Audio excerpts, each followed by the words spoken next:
Welcome back, folks. I am so excited to kick off 2025 with a very exciting artist today. But before we get into this episode, I just want to say that I really hope that everybody had a really lovely, relaxing Christmas and Hanukkah and New Year's, and that everyone's refreshed and feeling excited about 2025. I know that I am. It's been a wild start to the year, a lot of good, a lot of bad, but I really am hopeful about 2025, and I hope you guys are too. For all of the people out there who have not listened to That's All Folks yet, I just want to say that this podcast is all about talking to creatives from all stages and all walks of life about the grit, the grind, the wild stories that got them to where they are today. We're really here to talk about their journeys as an artist in their career, but also in who they are, what the secret ingredients is to be at certain stages in your career. And this chat is all about that today, which is why I'm very excited about it. This artist's ingredient, in my opinion, is self-belief and confidence and passion, which I truly think are the three main things that every artist needs to actually succeed in their career. That's a personal belief of mine. People can have their own opinions on that. But this guest truly is also a multi-hyphenate artist, and I'm really excited to chat about his music, his acting, his identity, and sort of the importance of channeling, once again, your self-belief and your passion and infusing that into your work, and your authenticity as well. I've had a few chats with this artist before the start of this podcast, and I can tell you he's a very authentic guy. I'm very excited to talk about it. So, without further ado, Jason Patel, singer, songwriter, and actor. His breakout role is actually out on Netflix right now.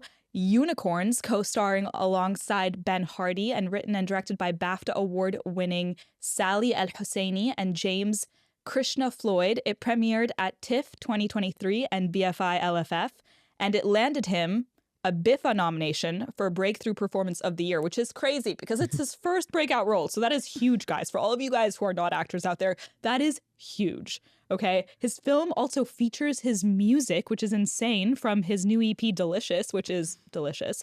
And his work has been celebrated in outlets such as Attitude Magazine, Wonderland, Brown Girl Magazine, Variety, and The Hollywood Reporter, and many more. BBC Introducing and BBC Asian Network have spotlighted his artistry, including a nomination for Best Music Video at the Youth Music Awards. Can I just jump back a little bit and also say that he also got a nomination for Joint Lead Performance for his performance in Unicorns, which is also equally just as insane.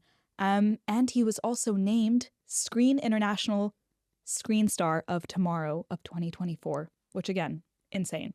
So I'm very excited about chatting with you today, Jason, to talk about all of that, but also to get to know you as a human and to understand a little bit more about this self-belief and this passion that you have, which is infectious, by the way. Thank you. And yeah, your openness as well as an artist. So I think, why don't we just start with that? Okay, tell us a little bit about who you are, but tell us about this openness that you show up with in this world and where that sort of came from and how that's shaped you as an artist. I think life is like my Red Bull, or I just have this crazy thirst for knowledge about going out there and discovering and learning things, and I don't think I'll ever stop being that person. And if I do, if I feel like I know everything, it's probably the time that I'm going to die, because that's what I do believe. I believe when I die is the time that I'll have learned everything that I need to learn here, or be able to give what I can give, and then move to the next chapter of, my life, my soul, whatever. It's crazy when you were just listing all of those things. I was like, wow, it's a lot, isn't it? And, and I personally, I feel like there's so much that's still to come, which is exciting. And I'm really proud of the achievements that I've made because, I'm not someone that's looking for external validation, but obviously when it happens, everyone loves it. You can't, not one person on the world will ever deny that. But, it's just I guess it's like an indicator that this hard work and this this like hustle and this like graft I've put in, you know, my whole life, it's like slowly paying off, and it's a stepping stone. I'm not a nepo baby. I'm not I didn't come from like a creative like family background where everyone was like, you know, I had something to start from. I literally came from like seeing things on telly, like listening to music, just like organically, like being so connected to just creativity that it's always stuck with me. And I think throughout my life, I learned a lot in lockdown actually, that I find creativity in everything that I do as a person. I remember I was in my parents' home and I just decided to redecorate it. And my mum was like, should you be an interior designer? And I was like, absolutely not. That's not my vibe. But what it did teach me is finding different ways of telling stories, or, you know, being able to express yourself, you know, whether it's fashion, music, art. I always went to drama school. Well, it was either drama school or music school or whatever, but I went in and like not just being an actor. I didn't want to be just that, you know. I wanted to be an artist because I had so much energy. It was about, you know, going in to kind of harness that energy and channel it so I'm able to say what I want to say, how I want to say it, and when I want to say it. And that's a really important thing for an artist, because we're always told, especially in the acting world, you know, you're playing a character, but we feel like when we enter into this industry that we have to be what they want us to be. Like, I'll be anything you want. Just give me the role, la la la la la. And actually, they don't want that. They want the opposite of that. They want you. Who are you, and what do you have to say? Do you have a voice? Like, do you have, you know, like a context that you come from, you know, which is wonderful, and they want to celebrate that, and that comes with the good and the bad. I know I'm waffling, No, but Jason, you're giving me so much right now, honestly. Like, I feel like this is such a great start to the podcast. I'm very excited about it. And I think already, like I said, very passionate. And that's already, you know, so evident in just these first 5 minutes. And I read a quote recently, and I can't for the love of me remember who it was that said this. Maybe you can remember. Someone had said that everything in your life is an art. You know, like the way you brush your teeth is an art. Rick Rubin said that. We love Rick Rubin. The creative act. Yeah. But it's true. And this is what I'm thinking when you're saying that, because it is. It's like who you are as a person is infused into your acting, because you are a piece of art, and everything you do makes you that piece of art. So obviously, if you're working on yourself, then why wouldn't someone want to invest in who you are? Yeah. You know?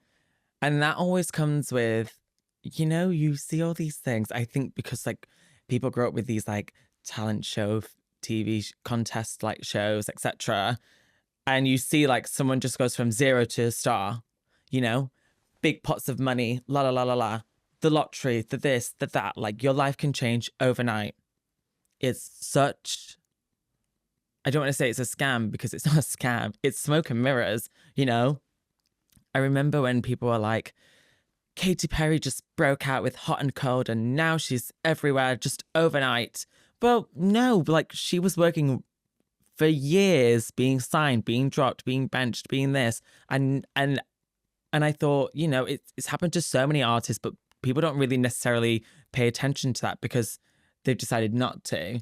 But 100%. But yeah, you only see it from one point. You never see the whole backstory, because that's not necessarily something that everyone wants to show. Exactly. But it's I think it's a really important thing to show, especially for me, because it's about inspiring other people and being able to, you know, find valued representation.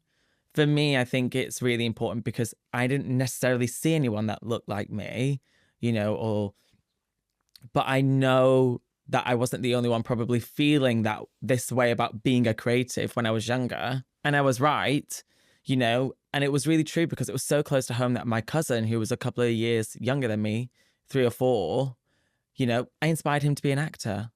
I love that. And it made me so happy. So, you know, being able to have that representation, it really pushes me further. I don't want anything from anyone. Like, I genuinely don't want anything from anyone.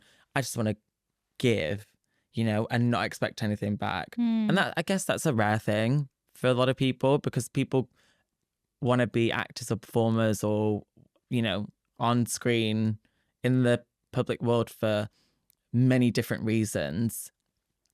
And I think some of the best actors are the ones who give freely in their life, because yeah, that also translates into your work. yeah, Because as an actor, you just need to give. You're giving, giving, giving. You're yeah, giving the other person that you're acting off of. And the more you give, the more you receive. yeah. So the fact that you want to give in real life actually probably makes you a better actor. Mm-hmm.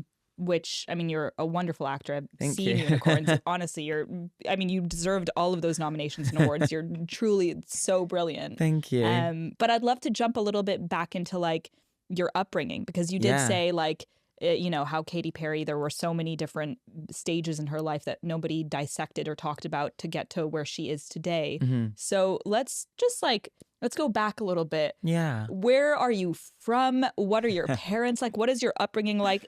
And how did that influence you as an artist? I know you touched upon it a little bit, but I want to dive a little bit deeper. I come from like a traditionally Indian household. My dad was born here. My mum was born in India, and they met when they were in their 20s, and they moved to, you know, a small working class town in Manchester, in Greater Manchester. And I was the youngest child, and, you know, both of them experienced a lot of hardships in their life and their upbringing. So when I was growing up, I obviously wanted to be creative. Like, I remember they asking, like, what did I want for Christmas? I wanted a piano so badly and a keyboard, because when I went to school, I just love music. Like, I remember seeing Britney Spears, like, and I'd be that kid, like, with, you know, a hairbrush in the mirror, dancing around the house, like playing with different costumes. Like, I was just trying to find creativity in all different areas and be inspired. And it was so, like, you can see my hands, like I was so inspired. Like, I love it so much to my core. I remember like listening to Indian music, and like that culture is so, you know, rich and colorful, and it's such a creative culture. But I don't want to say for some reason, imperialism and colonialism really, you know, changes the way that we, like, how my whole like family had to be, you know, and it meant that no one really had a creative background. It wasn't a career option. It's not viable, you know, all sorts of things. But I knew that my parents definitely, and their parents before, didn't have the option to do what they wanted to do. It was definitely a survival mode. And I saw my parents work so hard 7 days a week so that I could do what I wanted to do. So were they always so supportive of your creative endeavors? And, you know, they wanted us to do what made us happy. And that's a really tough pill to swallow when your parents finally realize that you really do want to be a performer, you know, and they're like, I remember I finished drama school. My mum was like, right, so when you get a real job? And I went, this is my job. She was like, yeah, I'll tell my friends that you do that. But like, you know, it's when they started to see, but it motivated me more. When I got my first job, they were so proud. When I got my second job, when I got this, I needed to, it wasn't just like, this career isn't for like just about me, you know, it's about, you know, my mum always tells me like she always wanted to be a dancer. And she just like, you know, she was like, she was like, I couldn't. Was the fact that your parents, they supported you? Yeah. I think was that plus the combination of them not 100% backing you, at least at the very beginning, because you said that you sort of like you felt the need to sort of prove yourself a little bit. They were never like against me, but they just didn't know anything about the industry, like scary. who to know. It was really scary. Yeah. We all were going in unknown. I remember the yellow pages in the UK, which for those that are not familiar with the yellow pages, it's like just like a giant dictionary of like contacts, and we would like file through it and circle things and highlight and call them together and like go to like acting like find a and you would do this with your parents. Yeah. I remember that. my mum going into my school, like my preschool, and speaking to the teacher that like we would sing the hymns and songs with, and be like, do you know singing teacher, like, do you know this, do you know that? And my mum would work like tirelessly, like ridiculous amounts of overtime, so that like she could pay, her and my dad like could pay for me to like do all these lessons, because they're not cheap, That's incredible. you know? But I think it also takes a certain kind of like confidence within yourself Yeah. to actually have, because parents, they obviously like, I mean, if you're privileged enough to have parents that believe in you, that's amazing, which it sounds Yeah. like you are, which is incredible. But I also think that you have this innate confidence within you. Yeah, I live in delusion. Is that the secret ingredient? Just a little bit delulu. Yeah, I tell you what it is. I've said this quite a lot recently. Well, I've said it quite a lot in my life. It's that I take myself serious, but I don't take life serious. Which is great because I'll never live in fear. And I'm like, let's just go with everything like headstrong, you know?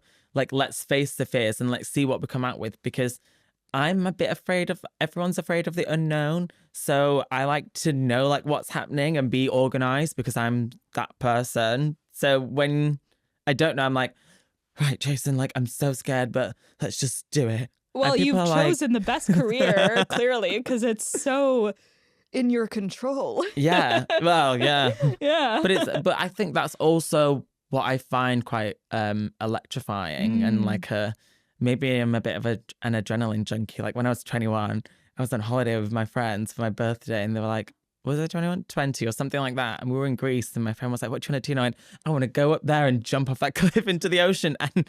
And we did it. And they were like, none of them were going to go first. I was like, I'll go first. And I went, honestly, I thought, this is it. If I'm supposed to die now, I'll die the happiest person jumping into this crystal clear ocean. What more can you ask for? At least I didn't die on the side of the road, you know, or get run over by something. So I was like, doing it on my own accord. And I just remember that moment where like I just jumped in and a pin dropped and I came out of the water and everyone was just like, and everyone just jumps in together. But it does take that one person to be like, I'll always be the first volunteer, like to be like, yeah, I'll do it. Why not? You only learn from mistakes. And 100%. Failure is so important. Yeah. I think also it's super important to like keep practicing the work that you do as an actor, right? So I take an acting class once a week. And in my class last week, the teacher shared with us that acting is like, you know, training a muscle. When you're at the gym, you kind of have to keep training that muscle until failure. And that's how your muscle grows. And I think it's the same thing, not just in acting, but in any sort of like artistic endeavor or just in life in general. You have to keep pushing yourself until you fail. And then that's how you grow. Yeah. You know, or you make that mistake or you get to the edge of that cliff and you jump off and you're like, I'm going to just take this risk. Yeah. Because like if you're doing something like, I don't want to say perfect, but right every time, it's like, okay, now what? Like, what's different? Where do we go from here? I don't want to be a stagnant human. Exactly. You know, and living in content. Yeah. It's nice to have those moments, but it's that up and down ride. Like you have to go through those deep moments because they prepare you for something stronger that you need to climb and overcome. And that's how you continually like evolve as a person. People are always like, they were so good back then. Oh, do you remember? I remember my mum, you know, when I came out as gay, and she was like, Jason, you're so handsome. You used to dress like this, like that. And I went, oh, yeah, but that's who I was back then. Like so much has happened since then. Like I'm not that person anymore. You know, I've evolved. How was that like talking to you, like coming out to your parents? Yeah, that was an interesting one. I'm quite privileged where my parents, I mean, you've met me, like you can't hide it. So especially back then, I couldn't hide it. But did you try to hide it? Yes. Oh my God, I went to an all boys school. I mean, I really had to hide it. Yeah. But everyone obviously knew.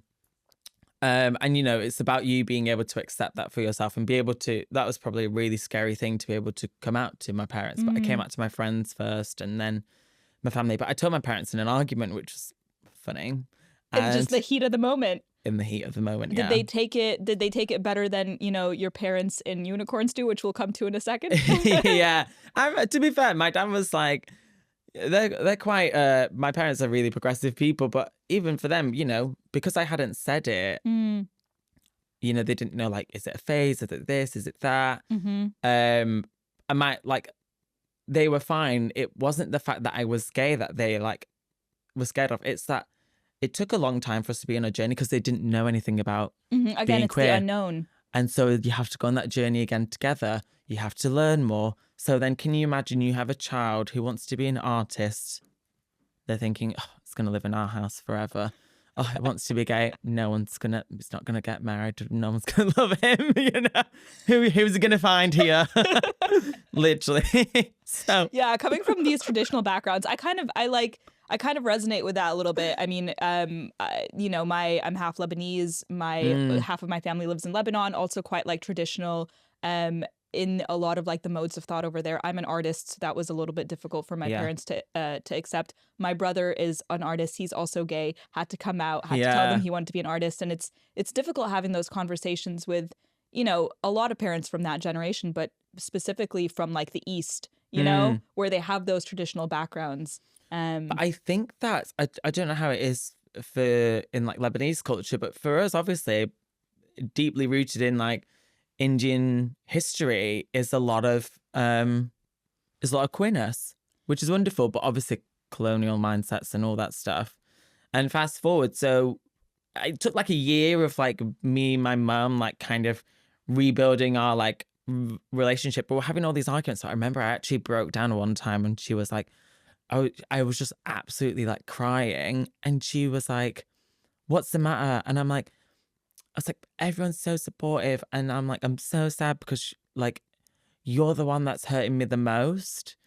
Like, I don't understand why you don't like want to talk or accept about it. And we had a heart to heart, and she was like, it's not that you're gay. Like, I actually love that. It's that I don't know how to protect you. And I said to her, because, in Eastern cultures, everyone cares about what other people think. Mm-hmm. And I don't care what other people think about me. I really don't. Again, another secret ingredient to being a great artist, I believe. People don't have to like you. You don't have to care. Yeah. I am nice to everyone. Not everyone's going to like you. Yeah. I'm not going to waste my time on that. And so I said to my mum, Mum, like, you should be confident enough that you have raised a child strong enough to fight his own battles. Wow. I love that. And because like we'd go like to like family weddings and stuff, and I would wear like at that point I was really experimenting and finding like my queerness and identity and stuff and all of that. So I started wearing makeup. Did I dress more colorful and flamboyant and all of those things? Because I thought, yeah, I'm able to like be free. Mm-hmm. Let's find out what I want to say every day and how I want to feel and feel good. So, when you're around loads of traditional people, she's like, you need to, like, I don't want anyone to say anything, this and that and the other, and cause any drama. And I was literally like, no. She's like, I'm not going out like this. And I went, all right, you don't go, I'll go. But again, see, that confidence that is imbued within who you are is just astounding. And I do feel like it's quite an innate thing that you have, but also obviously like your parents somehow like little magic potion here. But I want to actually talk about obviously unicorns a little bit. And a lot of the things that you're telling me, I feel like there's a lot of parallels in that movie. Yes. So just for everyone who hasn't watched the movie, so Unicorns is a queer South Asian drag queen performer living a double life and a young single father who works as a mechanic. But at the core of it, it's a romance between these two guys. Again, starring alongside Ben Hardy, and your chemistry together is just beautiful. And the movie itself is so raw and moving. It's on Netflix. Please go watch it if you haven't already. It's genuinely like such a beautiful film. So how much did you draw from your own life experience in your sort of like character study and your work on your character in the story? And how much did you have to go out there and research yourself about like, the drag community, for example, and all of that? And how much of your own personal life you had to sort of like imbue into that? Yeah, I think with every role that I take on, I had a big theatre career before Unicorns came about, and I had like odd small guest roles in shows. I came from like a lot of discipline and a lot of preparation. We know when people do a lot of screen work, I do know that, but it absolutely fills me with fear is that they don't know their lines until the day, like they learn them on the day, and I'm like, I can't learn my lines in the makeup chair. No, thank you. I will know that whole script inside out.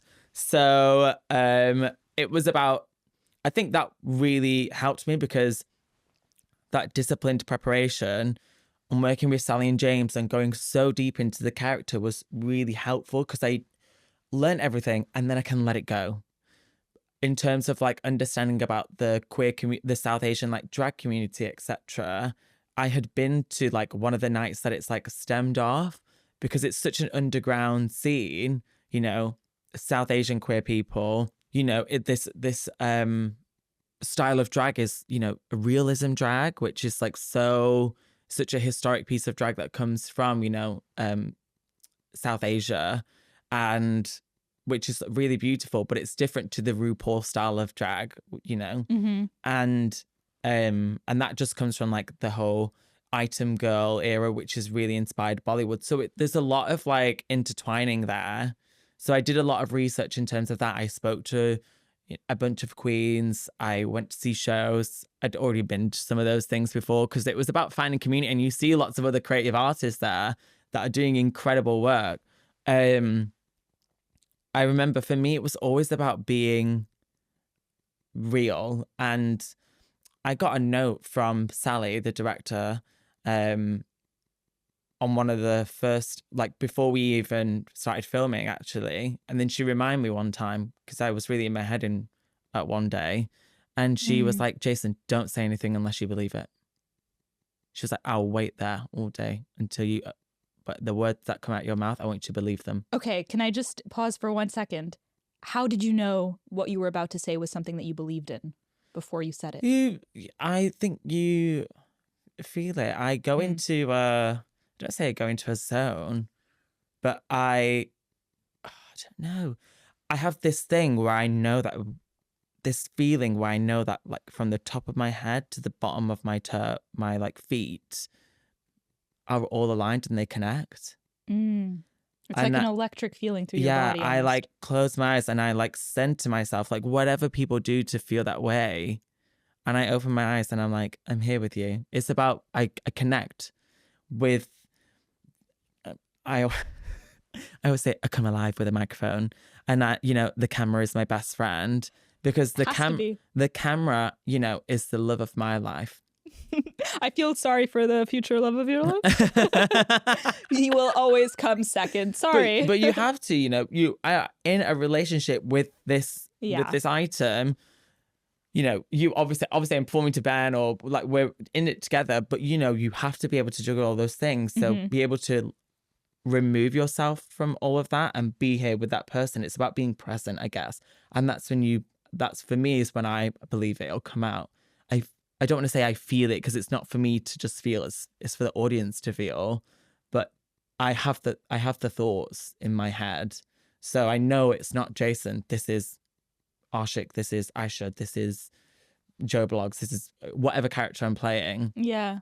And I'm always really detailed in my preparation. Yeah. You know, and I think because I'm inherently Cancerian. We spoke about that earlier, guys. He's a Cancer, I'm a Libra. Yeah. It's one of those things where I'll tell you something about that later too, which is wild. What about Cancers and Libras? About Do we have great chemistry? About when I was born. Oh. Yeah. Oh, okay. I was born on the third day at 3:33. Stop it. Yeah. Wait, that's crazy. And I was born in 96 and all of them going to the number 3. That's crazy. Yeah. Wow. Isn't that kind of wild? I wish I knew more about star signs to like dig into that. No, I don't know what any is that of it sounds means. lucky to me. 333s. Oh, but then, this is where it gets crazier. I just forgot the little cherry on top. It's that my name spells out in the months. July, August, September, October, November. Jason. That's crazy. Wait, do you know what Jason means? I don't know. Okay, we're going to have to look into that later. Star, probably star. What was... I told you, I really am like... cuckoo delusional. I do. When you said that, though, I do believe that you need to be a little bit delusional to be an artist, because it's not even delusion. Like, it sounds fun to say it in that way, but it is really all about that self-belief. Because again, like if you don't have that within yourself, if you don't believe in yourself, nobody is. Nobody will. And it doesn't matter who else believes in you. Like, you have to. I truly think that any artist who's made it, I mean, obviously there's the odd few that were just lucky, there's a few nepos, but even the nepo babies, like, you have to have belief in yourself. You have to, yeah, like no one's born, some are born talented, but most people aren't born talented. You have to work at that. Sir Alex Ferguson, former manager of Manchester United, his quote was like plastered around our school and just around Manchester, which is, hard work overcomes natural talent. And that 100%. stuck with me my whole life, because Wow. seeing my family work hardcore, I thought that's how you have to be if I want it, because I knew that no one looks like me. I'm going to have to work twice as hard. I'm going to have to do this, that, and the other, which is why I'm an artist, which is why I play instruments, which is why I sing, which is why I write music, which is why I'm interested in all these different parts of being a creative person, because there was no other way for me to do it. You know, you get it that you have to sometimes, like, people are like, how are you so good at makeup? How are you so good at this? I went, because I literally had to learn. Mm-hmm. You know, when I was doing theatre, you do your own get ready, you know, we don't have hair artists and things like that. You have to learn all of those things. But then it made me appreciate what every single person does in their division. Yeah. When I turn up on set, I know every single person's name. I give everyone a hug. I say good morning. I say thank you so much for being here, because they are just as important as me. There is no I am better than you, I am below you. There's no hierarchy for me.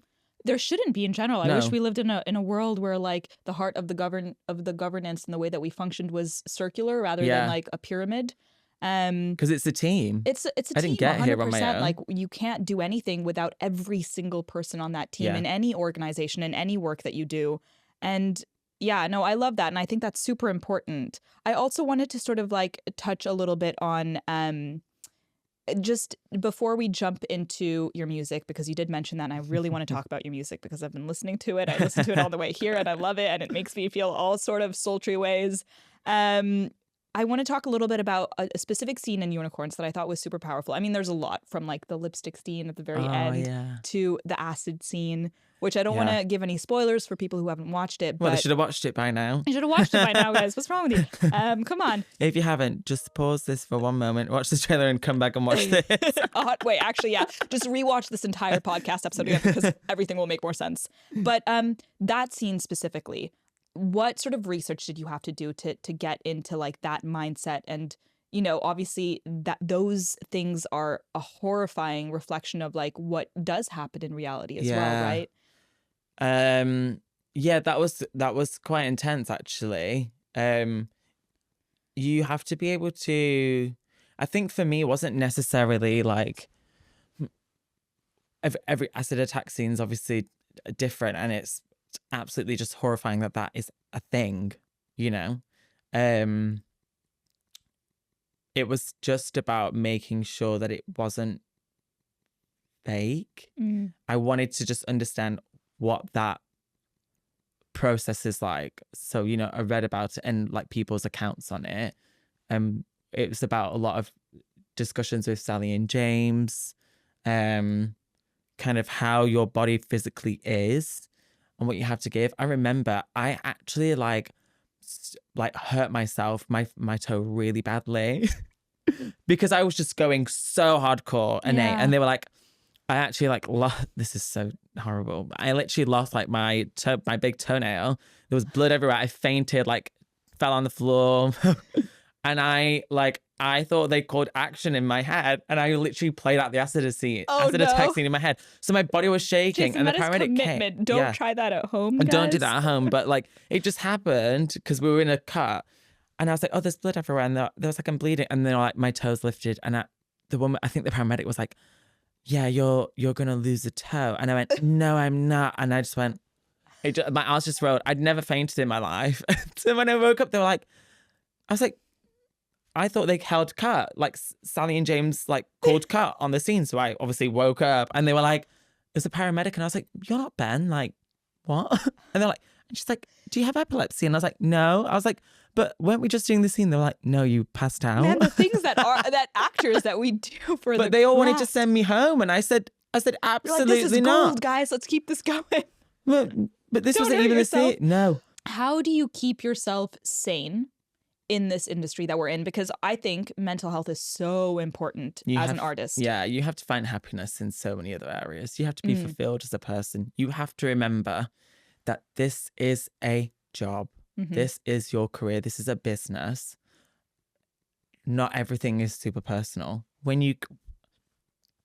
How many tapes have you and I done where you don't get that job, but you realize sometimes you're glad you didn't get that job because at least You get to go to your best friend's birthday that month. Yeah. And also you got to realize, like, you do that tape, it's great. Like, understanding that process is difficult when you're first fresh in. Like, I even said to some of my agents early on, being like, why am I not getting this TV role? Why have I not got this? Why is it not working? They're like, Jason, like, everything like builds, you know, and even to this day, like, I know I don't get every job that I tape for. No one does, unless, I don't know, you're offer only, which I would love to. One day. Everyone would love to be.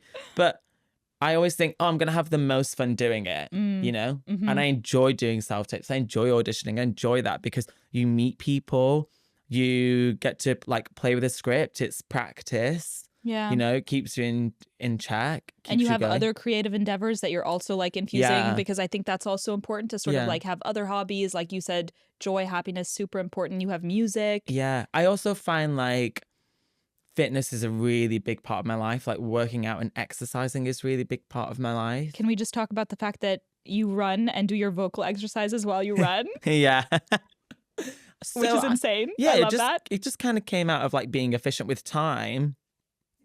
And I did my vocal warm-ups, and then I realized it really helps me connect my whole mind, body, and soul.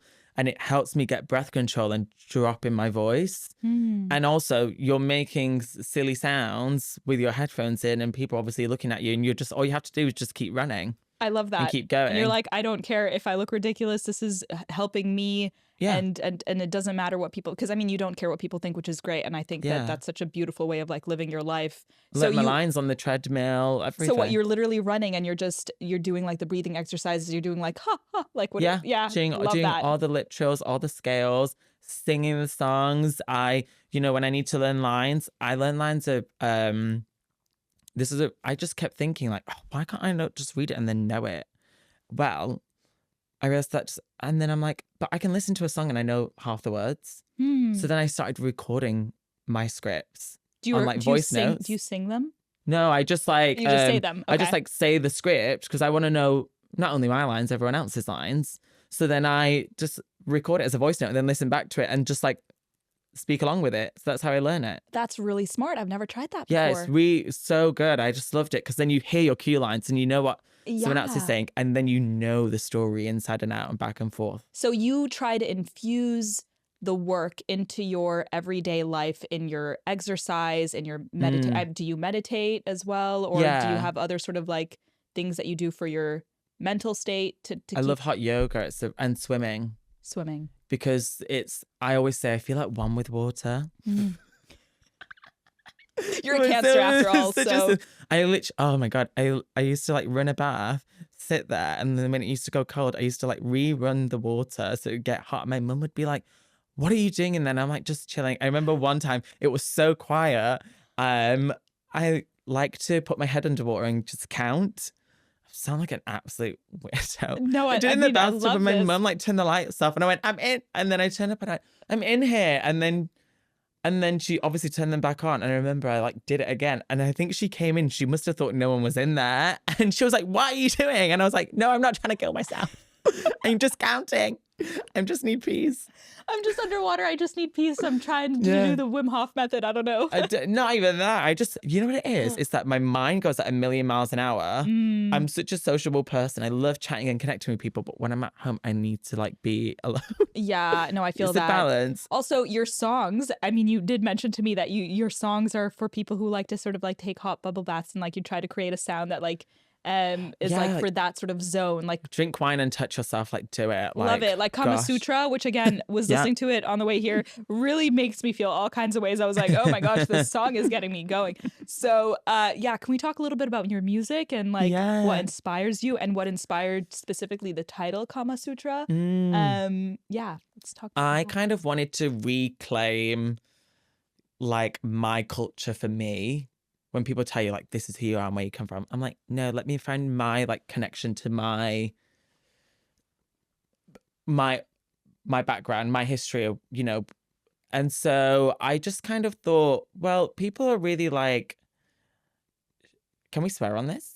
100%. Oh, people are really, like, fuck shit yes. on, like, fuck, people really, like, shit on the fact that, like, on, like, cultural appropriation. And I just thought, No, like I always see those like videos online of like festival wear and they're wearing bindies and this and that. And I'm just like, it like gives me the ick because like I love sharing my culture. I think that's amazing. But like if you're gonna do it, honey, like do it right, you know? I Don't do totally it agree like with that. that. Don't do me dirty. And I thought, actually, let me think about it. Like everyone wants to be like tanned and like fake tan, but when I was growing up, people used to call me like people used to like make the fun like like make fun of me for the color of my skin or like who I was or the food that I like ate when I was at home and stuff like that. And I thought, actually, you all like that now. Like, what the hell? Let me just like re-own that. Like, I made a song called Yeah, Chocolified. also, I'm pretty sure that the main dish in the UK is a chicken tikka masala. Like, that Yeah. is, so I'm like, I'm sorry, guys, you literally I stole. know so many people that go to an Indian restaurant for their Christmas dinner. Yeah, I'm not surprised. So it's like, sorry, sir, you Yeah, can't make fun of me if literally you're about to like go and just like celebrate it. If you're exactly. gonna celebrate it and you enjoy it and you love it, that's literally so counterintuitive to like Yeah, you making fun of it. exactly. So then it like made me just feel like actually people always think that like people want to be like brown and tanned or this or that. And like I never get like people that I always know that so many people that are of like brown or black heritage feel like they can't feel like sexy in themselves or feel sensual or any of those things. So I really wanted to just like change the narrative. I'm like, my skin's not dirty. It's like caramel. It's ooey. It's gooey. It's like scrumptious. It's delicious. And like, you know, I'm actually inherently a savory person, but just like finding that sweetness is like, you know, I want everyone to feel that way because it was just how I was feeling in these like last few years. I was like, oh, I love my body and I feel really comfortable in my skin. And I want everyone else to be able to feel that way because it's empowering and it's confident and it's like, it's sexy, you know, and we shouldn't be afraid to feel sexy. Like, and that really makes me sad, you know. We live in a time where, well, we also live in the UK, which most of the time it's really grey. So like we've got to bring some like colour back into it. And I I love just that. thought, you know, let me see if I can. I was just making these songs and then I wanted to make an EP and a body of work, but it was about curating the right story and it was really about how I was feeling. And I just said, someone was like, how are you feeling? And I said, delicious. And they were like, that's it. And Hmm. so it started off with Chocolified and then I brought in Kama Sutra because I wanted to like reclaim that narrative and like being like, oh, we're all sexy and like Yeah, you celebrate you, celebrate where celebrate you're you and from. like be empowered by all of those things, you know? Yeah. Um Jason, honestly, everything that you say is so inspiring and you infuse so much passion in who you are and your authenticity into Thank like you. all of your work. And I honestly like, I love that so much. Oh, We are coming at the end, which is so I sad know. because I feel like I could talk to you forever and we literally, I Same. have like 7 more cue cards we didn't even get into. Oh my But we God, I feel so no, bad. no, because everything that we spoke about was honestly like so on point, so amazing. Like I could just listen to you talk for hours. I'm not even joking. Um, you did mention that your EP's name is Delicious, which Yes. you can find on Spotify and what, Apple You can Music? find on You can everything. find it anywhere. Please listen to it. Listen to it when you're taking a bath. Listen to it when you're having sex. Like just like feel delicious and do it. You know, it's People say it's great. like really good stoner music too. Oh, I'm there we not a stoner, go. but people Yeah, really take out a enjoy it joint, apparently. listen to Delicious and you're smoking up. And your social media is it's Jason Patel Yes. on Instagram and TikTok for those of you who are outside of the States. I'm so sorry. Ok. Yeah. That's fine. I Yeah. have a Facebook page too There's a that you Facebook can go page. on. Honestly, his Instagram is fire. So if you don't have TikTok, you're not missing out because his Insta is great too. But then you can follow all of his new films, his new music, everything on there.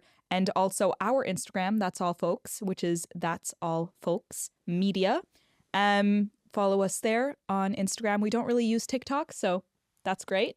But I just wanted to thank you for your time, Jason. Do you have any final words for the listeners? I do. Go ahead. And that's all, folks.